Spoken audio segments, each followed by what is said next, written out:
Right, welcome guys to this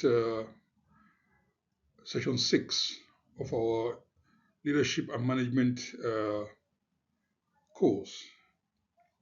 Okay, to start with, we'll recap on previous lesson.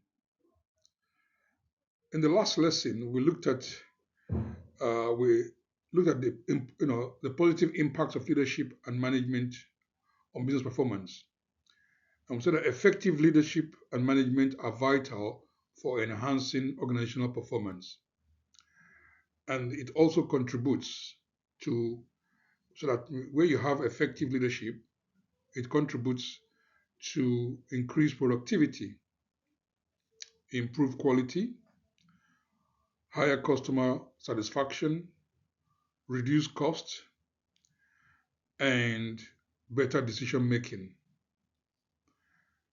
This was what we looked at in the previous lesson.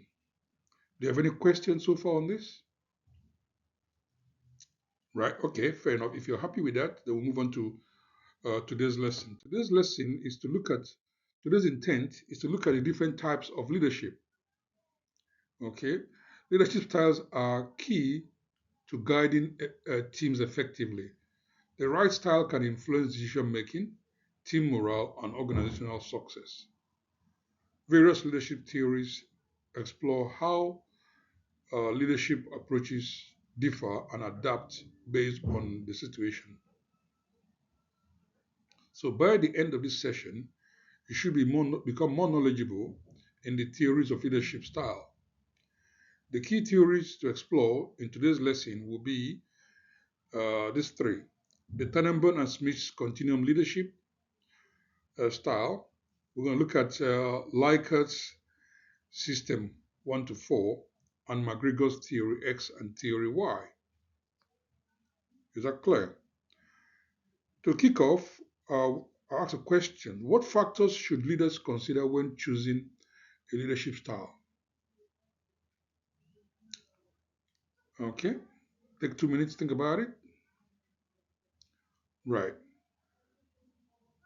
Okay, let's look at the different types of leadership. So we have, as you can see here, 5 different leadership styles on each column. So we have column 1, autocratic leadership. Then we have paternalistic.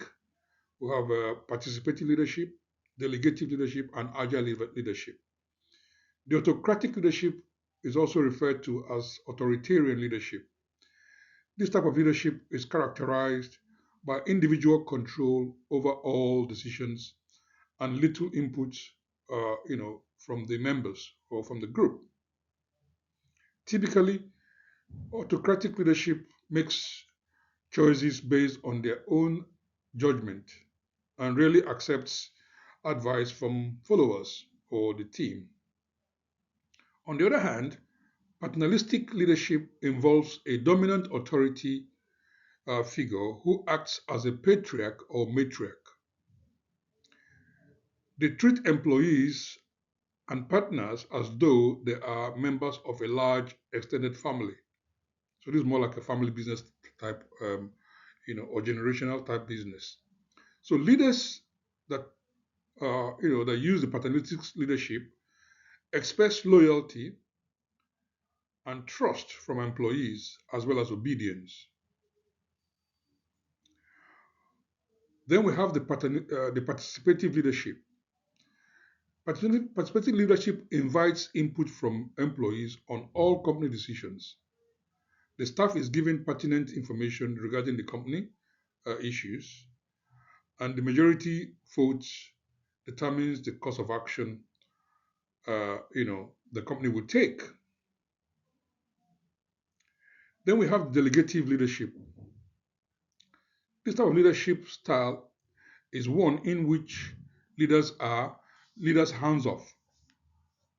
Okay, they hand off and allow and delegate, let the staff do all the thinking. So all group members make the decision on behalf of the organization, and then the management simply supports the decision. And then we have the agile leadership, which falls in the area of participative and delegative. and total empowerment. Okay, it is in the realm of servant leadership. So a servant leadership, when you hear the word servant leadership, means that the leader delegates, allow participative leadership, and total empowerment empowers the followers or the team to make decisions, to be innovative and creative, while he or she supports the team. Okay, and so he or she does not take all the glory, but the team takes the glory and the success. And so there's a lot of creativity and innovation, and it is the most authentic type of leadership if it's done correctly. All right. Next, we look at Tannenbaum and Schmidt's continuum of leadership. This process, Tannenbaum and Schmidt propose that the leadership styles exist as a continuum from autocratic to delegative in that sphere. They believe that there's no single leadership style, okay, that is universally best. Instead, leaders must adapt their approach based on the situational factors. So, based on the situation they find themselves in, they would apply any of the leadership style from autocratic to participative or delegative. Okay, so that is what Tannenbaum and Smith's continuum leadership entails. And here you see the details and examples of the leadership that I have mentioned. So autocratic, consultative, participative, and delegative. One which I didn't mention in the last slide is consultative leadership. Consultative leadership is where the leader seeks input from the team but retains the power to make the final decision. So it could sample the opinion of the followers and ultimately decides, based on the information received to make their own decision. So it's slightly different from uh, delegative and participative, okay? Where in participative, leaders do all the decisions, whereas consultative is the leader does the decision, takes the decision, but before taking the decision, he or she samples the opinion of the group before deciding on final decision. Okay. So quiz here. In what scenario might autocratic leadership be most effective? Anybody? Okay. Yes, you? Right. Okay, that's right. What about yourself? Yes. Very good. So let's look at model answer. Yes, where there's emergency. Yeah, let's look at this. Yeah. So autocratic leadership may be most effective in situations that require quick, immediate decision making, such as during crisis or emergency, where there's no time for team input, no time to consult. Okay, so autocratic can be applied, in that situation. So that's quite good. Well done. Next, we have a graph. If you look at this graph very carefully, you will see that it flows from bottom left to the top right. And so the graph explains that from the bottom left, on the left-hand side of the graph, it's where you have manager-centered leadership. So management leads. So they use authority. On the right-hand side, it's called subordinate-centered leadership. Now, you all know what subordinate means. Subordinate means followers, the employees. You know, okay. So uh, they're given free hand or the freedom to make decisions. So if you look very carefully, you see you have tell at the bottom left. So manager tells what should be done to what the team should do, or manager sells the decision to the team or suggests. Okay, and then the middle here you have a consult. So that's another one where the manager will consult the team somewhere in the middle based on their their input. He or she makes the decision. Okay, or one where you join, managers present the problem and get the team's idea before making the decision. Or delegating where the leaders, you know, simply the manager defines the limit, then hands off, and the leaders then make the decision. Or one which is referred to as abdicate, where managers give full control to the subordinates, to the team, to explore options and make the decisions. All right, so that's a continuum, as you can see, flowing from bottom left to the top right. Okay, is that clear now? Okay. Now, still looking at the factors, leadership factors on Tannenbaum and Schmidt. Okay, they identified three key factors that influence leadership. They said that leadership is influenced by the leader's authority, how much formal authority the leader has, subordinate competence, the skills and experience of the experience level of the team, and task complexity, the difficulty and complexity of the task at hand.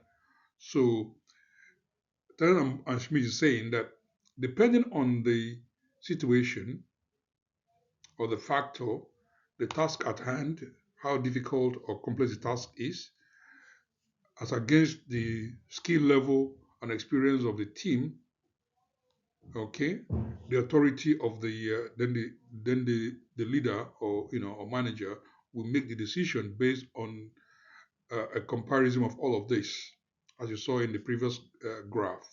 So it's either the manager makes the decision, consults, or delegate, or completely hands off. So look at this example here. In a crisis where quick action is needed, the autocratic style might be appropriate. And in a team of highly skilled professionals working in a complex task, a participative or delegative style may just work best. Okay. And this case study here, a new product launch is behind schedule. The project manager uses a consultative style to gather input from, but ultimately makes the final decision. Was this approach effective? Why or why not? Okay, let you think about it. Take 2, 3 minutes. Yes. Okay, that's fine. All right. I'll give you model answer. Model answer. In a high pressure situation, consultative leadership may be less effective due to time constraints. However, in this case, gathering input from the team might prove valuable and provide valuable insights to help management to make more informed decision. Okay, so it kind of varies depending on the situation at hand. Here we look at Likert system 1 to 4. Likert system 1 to 4 describes a range of leadership styles from exploitative, authoritative to participative, focusing on the level of control and involvement leaders give their teams. So this leadership system, as you can see, system 1, 2, 3, and 4. System 1 is exploitative authoritative. Leaders maintain strict control using threat and punishment to motivate. For example, a factory supervisor micromanages workers, enforcing strict rules without input. Okay, so that is referred to as exploitative authoritative. On the other hand, you have benevolent authoritative. Leaders maintain control but use reward and punishment to motivate. So one is use threat and punishment to motivate. The other is uses reward and punishment like carrot and stick to motivate. So give followers or team a target, and based on meeting the target, they get a reward. Otherwise, they might not get a reward. Okay, so it's what Likert profiles here. For example, number two, benevolent authoritative. A sales manager offers bonuses but makes all decisions. Number three, consultative. Leaders seek input but still make the final decision, like we saw previously. For example, a department head consults team members before deciding on a new strategy.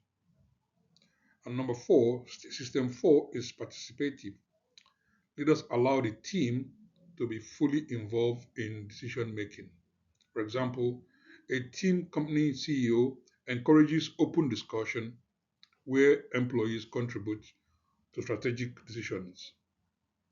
Okay, let's look at this quiz here. Which Likert system encourages the most employee involvement in decision making? Which Likert system encourages the most employee involvement? Yes, that's correct. Yeah, that's correct. So well done. So participative, yes. So Likert system number four encourages most employee involvement as decision making authority is shared with the team. Okay. So next we look at a pictorial representation of Likert's system. As you can see, the triangle. So this is like a model that gives you an idea. So remember this model whenever you think about Likert's system. Participative as broader, but more used. Then you have consultative, then benevolent, and exploitative is not always used. Used depending on the environment. Okay. Now we look at McGregor's theory X and theory Y. McGregor theory X and Y describes two contrasting views of human motivation in the workplace. So he says that the theory X assumes employees are inherently lazy and must be controlled or coerced to work.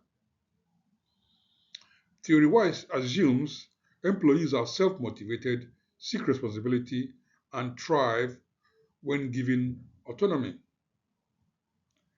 So that is theory Y, theory X.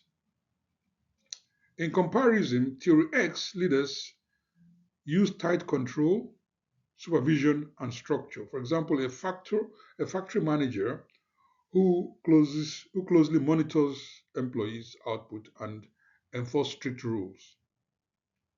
On theory Y, leaders are give employees freedom, encourage creativity, and foster a trusting environment. For example, a tech company that offers flexible work schedules and encourage employee, led innovation.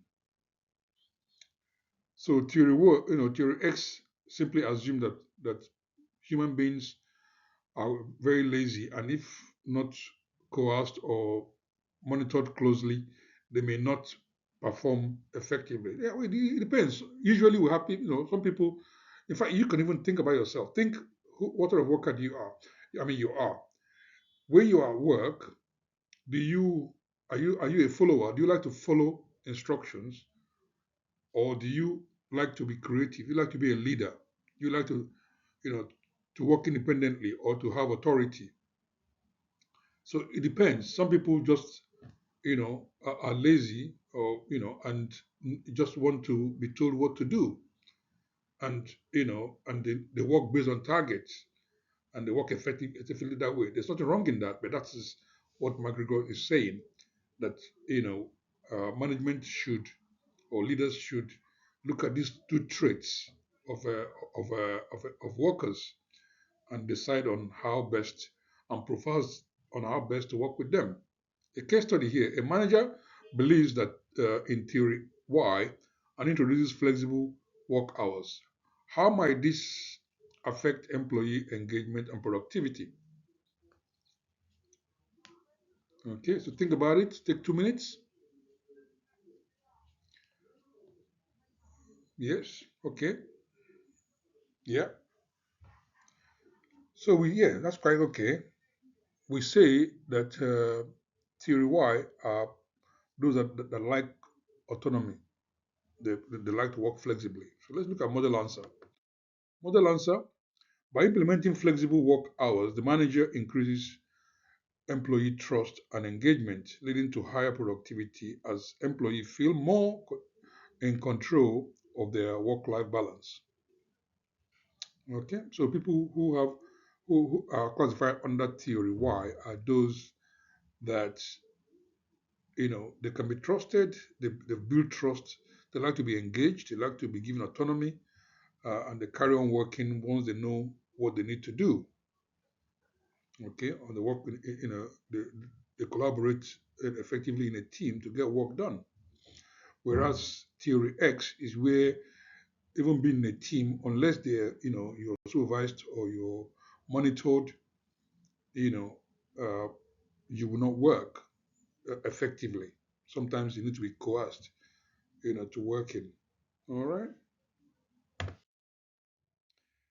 So this is just giving you a pictorial representation so that theory X is an authoritarian leadership style is applied there because he or she needs to be autocratic and give instructions.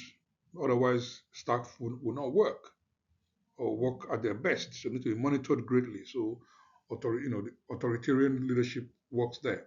On the other hand, participative for the Y, people that fall under Y theory are those that can work effectively with little supervision. So, participative, they're given more autonomy to think for themselves, and so they collaborate more. So this is the theory X and Y in a nutshell.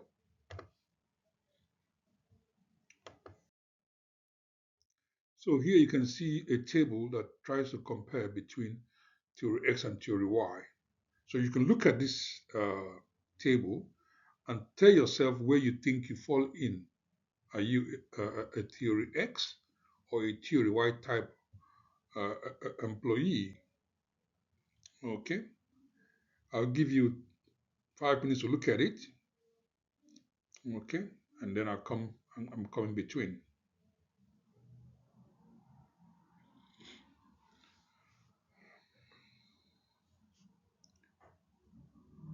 Okay, theory X: inherent dislike work. Unambitious and prefer to be directed by others. They avoid responsibility. They lack creativity and resist change. Okay, they focus on low-level physiological needs, the Maslow's theory, for example. They lack self-motivation. So, are you that type of worker, or are you a theory Y worker that works that work is natural to you, just like rest? You want to work. You're very ambitious, are capable of directing your own behavior to get work done. Accept and seek responsibility under proper conditions. Can work under pressure. You're very creative, you know, and widely spread your tentacles. Okay, and the last bullet point there: people are self-motivated. So are you that type of worker? Again, sometimes you may not just fall under category X and category Y. Some people might fall in between depending on the situation or their mood at a particular time. But here, McGregor just feels that people can be categorized into theory X and theory Y. All right. So here we have adapting leadership style. Effective leaders adapt their leadership style to fit the situation. This involves recognizing the need of the business on the one hand, the task at hand, and the team capability, strengths and weaknesses. So both hard and soft skills are necessary to make these adjustments. Okay, so this is bring about the concept of hard skill and soft skill. Okay, that effective leaders adapt to the situation by, by looking at the needs, the company requirements, the company goal, looking at the task at hand, the time frame, and the team's level of skills and experience, and combining those. And so it's referred to as hard and soft skills. So under consideration, understanding the team's strength. So the leader will need to understand the team's strength.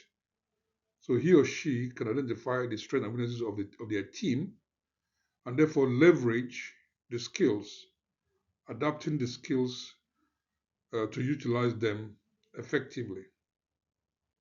And also applying humanisticness, being flexible, okay, to lead the higher, that being flexible leads to higher productivity and better results. Okay, so that is how you adapt. We're going to look more into hard and soft skills on the next slide. Let's ask this question: how can leaders assess when to switch leadership styles to match the situation? Yes, take 2 minutes. All right, model answer. Leaders can assess when to switch leadership style by evaluating the dynamics, the complexity of the task, and the urgency on the situation. So all of those three. So the need, the task at hand, and the team's ability.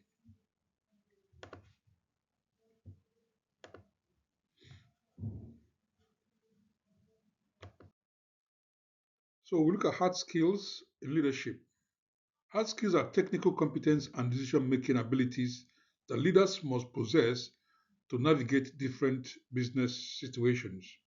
For example, knowledge of different leadership styles, understanding various business situations and when to apply them appropriately, and the ability to make quick decisions and have strong communication skills as well. For example, a leader with strong communication skills can convey organizational goals effectively, ensuring that everyone understands their role in achieving those goals.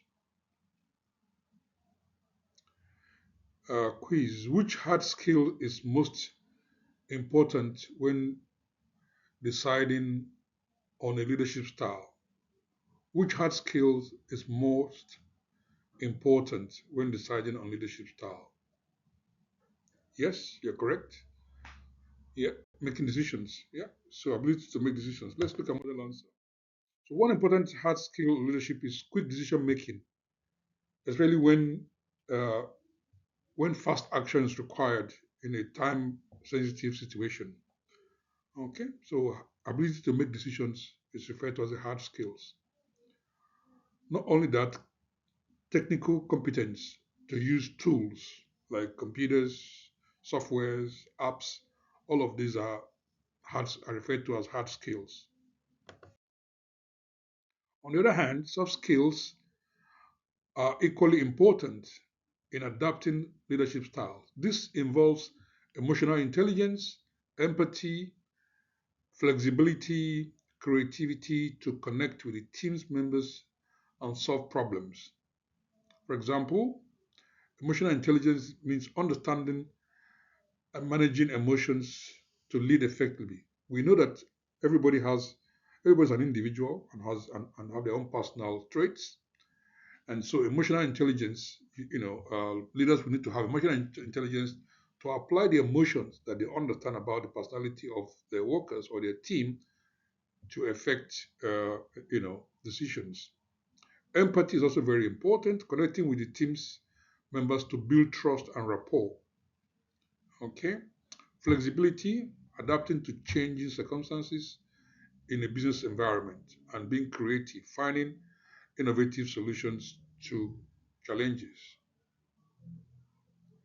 All of this, when put together, are referred to as soft skills A leader with strong emotional intelligence notices that a team member is struggling.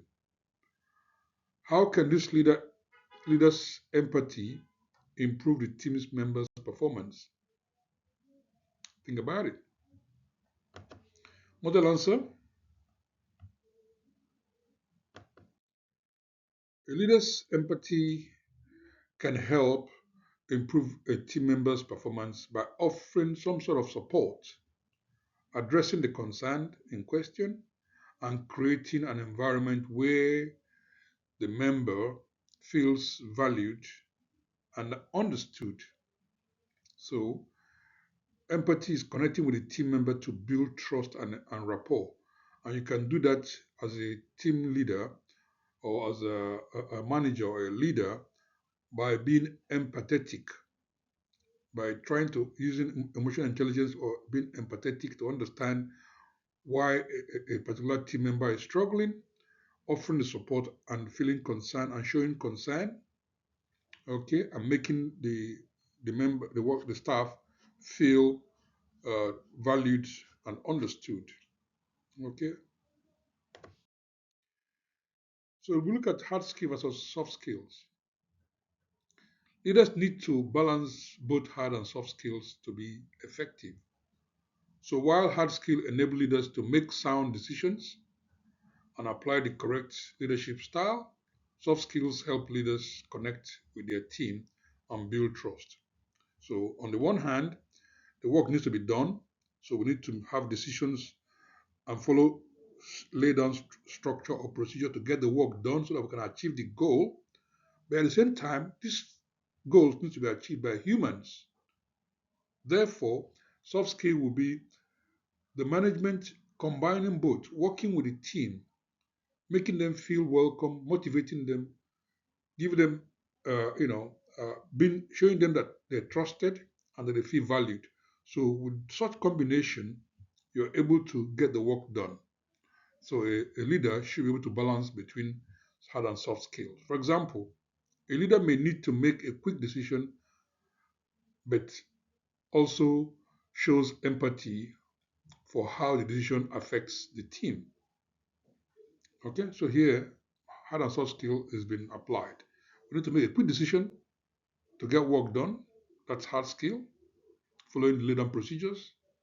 But at the same time, being empathetic, on the human, showing the human face, the human side, in making decisions on how the work should be done. Now, why is it important for leaders to balance hard and soft skill? Yes? Think about it? Okay, I've just answered that anyways. That's quite correct. Well, not so correct, but let's look at model answer here. Balancing hard and soft skill is crucial for leaders to make effective decisions and build strong, motivated teams that can carry out those decisions with confidence. Okay, so it's about trusting, getting the work done to specification over the time available, over the milestone, but at the same time, working with staff because staff may call ill, staff may be absent for any reason, but work still has to be done. So you need to find a way, if possible, involve yourself, participate in the work at hand, find a way to um, uh, you know to support a team that is struggling. Okay, and if somebody is absent, find a replacement at the same time. All of these are ways in which you can support teams.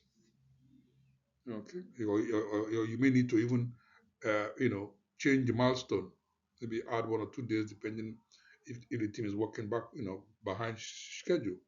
So it's a combination of both hard and soft skill to lead effectively. So this gives you a pictorial representation of hard and soft skill. I want to bring your attention to the bottom there on the hard skill. So hard skill also include the ability to use software, manage data, interpret data, financial, planning, copywriting, troubleshooting, project management, and all of that. And soft skills are just things like communication skills, timekeeping, punctuality, critical thinking, leadership skills, motivation, and negotiation, and being ambitious. So it's a combination of both. Okay. I call the soft skills employability skills in quote. Things that you know, it's more of a personality that you bring in. Okay, as opposed to knowledge. So we can call hard skill as knowledge to do a particular task and skill to do a particular task, technical skills, and then the employability skills, your how effective you are in critical thinking, in communication, working as a team, timekeeping, respect, all of that in combination, gets the work done. So, impact of leadership style on decision making. So, leadership styles significantly influence how decisions are made in organizations. Each leadership style has advantage and disadvantage in different contexts. So, if you look at the key impacts, autocratic, consultative, participative, delegative leadership styles. So let's look at the pros and cons of it. Autocratic is, quick decisions making, which is good, but may stifle creativity. Consultative, informed decisions before making decision, but may take longer to consult. Participative encourages buy-in, okay? That is involving, involvement, engagement, but it can take time, it can be time consuming. Delegative speeds up decision making and develops team skills, which is good, but it requires trust and oversight for it to happen effectively. So this is how you look at the impact of leadership styles in decision making. Now look at this case study. A marketing team is struggling to meet deadlines. The manager uh, switches from participative style to autocratic style to make quick decisions. Was this switch effective? Why or why not? Right? Think about that again. Okay. Yes and no, actually. It's in between. Yeah, it is yes and no to an extent. Let's look at model answer. In this scenario, switching to an autocratic style might help the team to meet the deadline in a short term, but stifle creativity and cause disengagement in the long term. Okay? So for every good thing, there's always a bad thing. For every pro, there's a con or consequence. Okay? So let's see where we are. Now look at impact of management style. So previously was leadership style. Now we're looking at management style on decision making. Like leadership, management style impacts on how decisions are made in an organization. The ability to manage, the ability of managers to adapt their style can affect the quality and speed of decisions.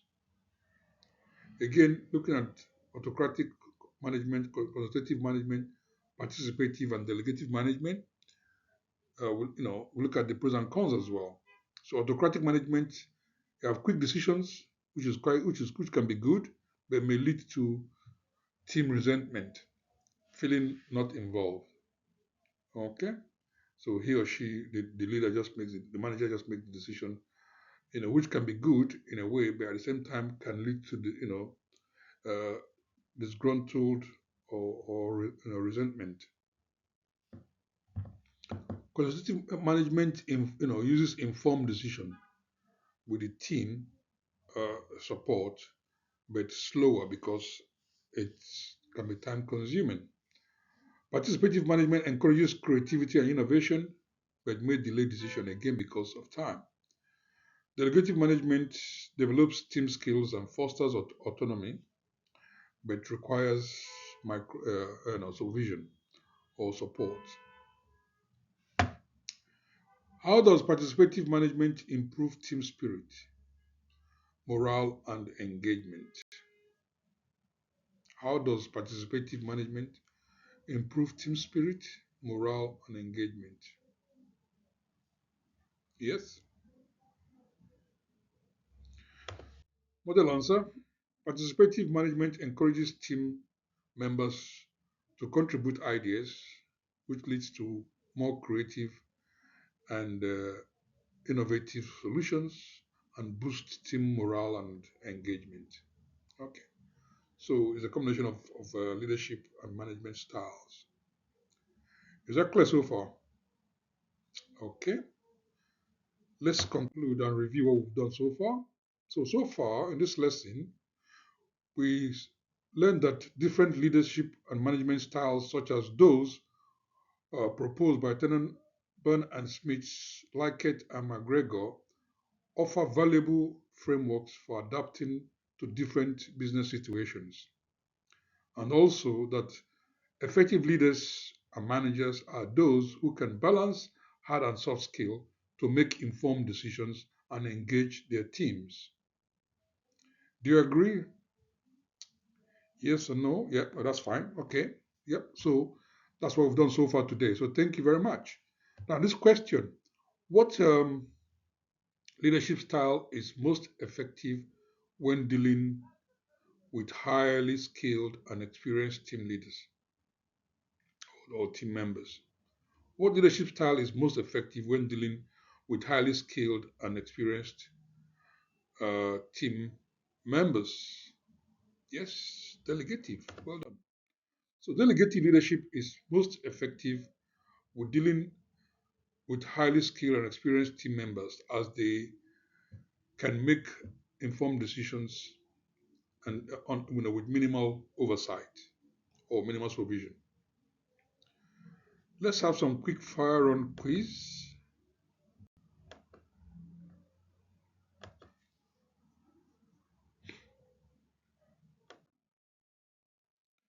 Now, final quiz, multiple choice questions. Question one. According to McGregor, what is a key assumption of theory X? A, B, C, or D? Yes, B. Okay. Employee needs strict supervision. What of number two? True or false? Consultative leadership involves the leader making decisions without any input from the team. Yes, false. Good. And finally, short answer. So this does not require a set answer, but can be correct in various ways. What is one benefit of delegative leadership in decision making? What is one benefit of delegative leadership in decision making? One benefit. Yeah. Okay. Can lead to faster decision making and the development of the team as they take ownership of the decision. Okay. So one benefit is it can lead to faster decision making and developing teams' skills. Well done for that. So finally, these are the references you can look at. If you have not already gotten this book, try and find one or two of these books. They are available in Amazon, or you can also use the online. You use Google and all of that. But I want you to remember that this lesson, what I do in my lessons here is to bring your ideas to it, to prompt you to understand that these are things you need to do. Okay. However, you still need to research more, especially if you want to, to score high in your assignments. You need to be able to show uh, research skills and citations, okay, from all of these books. So that is what you need to do. So these are your references. Now, do you have any questions? Thank you very much for your participation. I'll be happy to answer your questions. Right? If no questions, thank you very much, and I will see you in the next half. All right? You can reach me here if you have any questions. Thank you very much, and bye for now. Bye-bye. Bye.